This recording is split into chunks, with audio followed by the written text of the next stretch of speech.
Recordeu Toni Montoliu? Avui torne a sa casa ameliana perquè m'ha promès mostrar-me un producte valencià.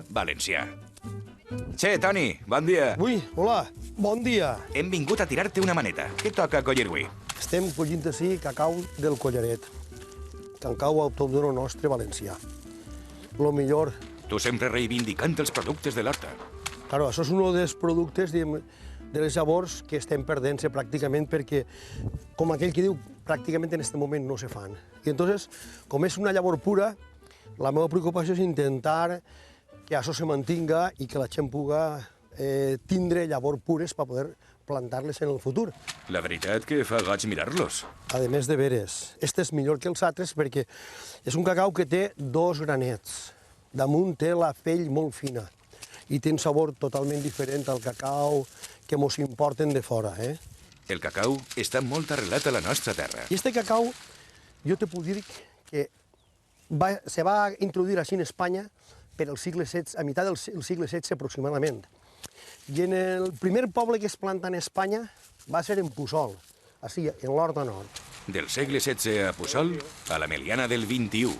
Mireu, així se trobem en la planta del cacau i en este grapet a soles plantarem una tira de cacau plantat. Anem allà. Plantaríem aixina, buscant la saoneta, encara que aquesta no en té, i la taparíem. Estarà aproximadament a 2 ditets. Un dels secrets que hi ha que fer en el cacau a l'hora de plantar és que sempre s'ha dit que té que sentir les campanes del poble.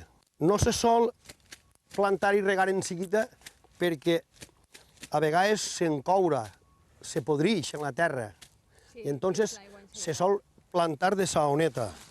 A banda de plantar, ara estem en temporada de collir. Com és això? Té el mateix cicle aproximadament que la xufa. En la primavera se planta i després en octubre, novembre, se sol collir. Que curiós. Que naix de les arrels o com està això? Això dels arrels anem a deixar-ho estar. Mira, la planta és aixina, estos són els arrels, per favor. Estos són els arrels.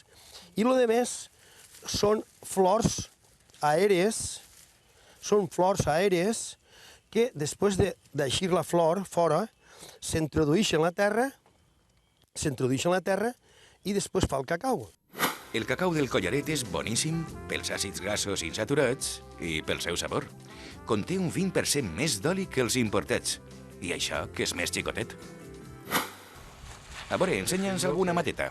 Espera't un segon. La rama naix aixina.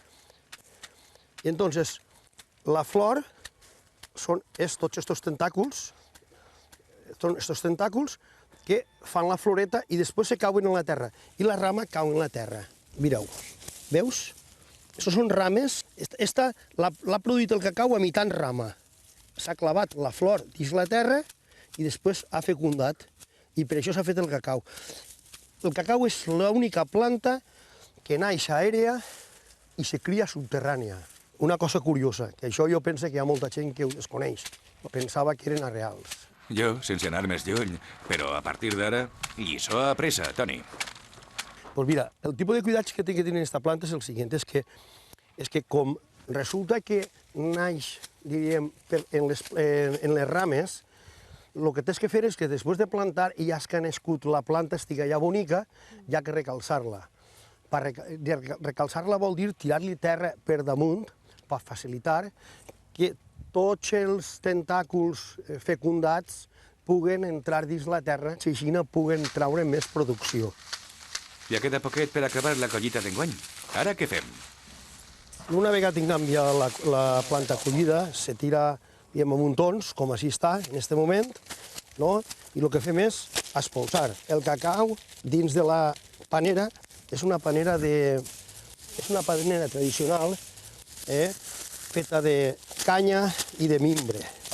Li han fet aquesta espècie de caparrutxo per a que quan tu li pegues en el cacau no caiga fora. Tant de la terra que eres, segur que ens pots cantar una cançoneta típica d'este cacau, a que sí? Pues, home, jo què vols que te diga? Alguna cançoneta pot tindre, però ara t'esperes i me'n pensaré una, cabró. Pensava que estaves preparat per a tot. Els teus camps estan preparats per a combatre les plagues? Sí, sí. I quines li afecten? Una de les pitjors és el que és la baraneta que diguem nosaltres. És una oruga que és molt dura, està baix terra, i el que et fa és foradar el cacau. Una vegada l'ha foradat i ja penetra dins, bueno, això ja està per estirar-ho. Què fem ara, Toni? Te tirem una maneta? Una vegada ja hem expulsat el cacau, tota la vida s'han lligat en la mateixa la cacauera, ella l'agarres aixina, agarres la garba, la xires, la rotlles i fas una garba. I això és el que tota la vida s'ha utilitzat per a menjar dels animals. Ara arreplegarem el que ens queda ja del camp i s'anirem a casa on tirarem el cacau a racó. Au, anem. Bueno, mireu qui m'ha trobat així, el tio Nardo. L'artista número 1 avui en dia per tirar el cacau a racó. En cada poble n'hi havia 2 o 3 i ell era un d'ells, Tio Nardo, quantes voltes ha tirat vostè el cacau a racó? Una trentena d'anys. Una activitat que normalment es feia de nit. Normalment de les 4 del matí a les 7 del matí, al mig del carrer. Sempre se buscava on els carros no traficaven per poder tirar tranquil·lament. Entonces els carrers estaven tots de terra. I per què es dirà tirar a racó? Perquè sempre s'ha fet una espècie de raconet on el tirador sempre ha tirat al racó, ahí, el cacau ahí, per després poder-lo replegar. I sempre en contra del vent. És el primer que hem fet abans de m'emprendre, saber el vent per on anava. I ara, què fa el tio Nardo? Mira, el tio Nardo està en aquest moment el que és partint el cacau. Vol dir que el bosc allà al fondo, que està fent així perquè després el triaran les dones i el que siga bo s'aprofitarà i el que no siga bo se tirarà. Així se trobem en el que és la fulla, veus? Això tot és la fulleraca.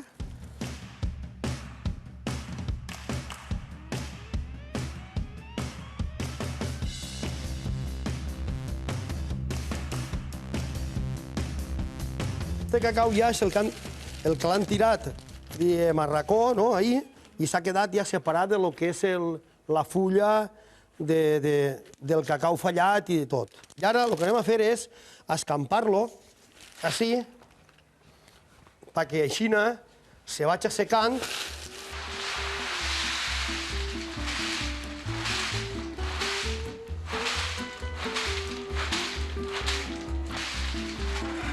D'ací a uns 10 o 15 dies, este cacau estarà sec i a punt per a consumir.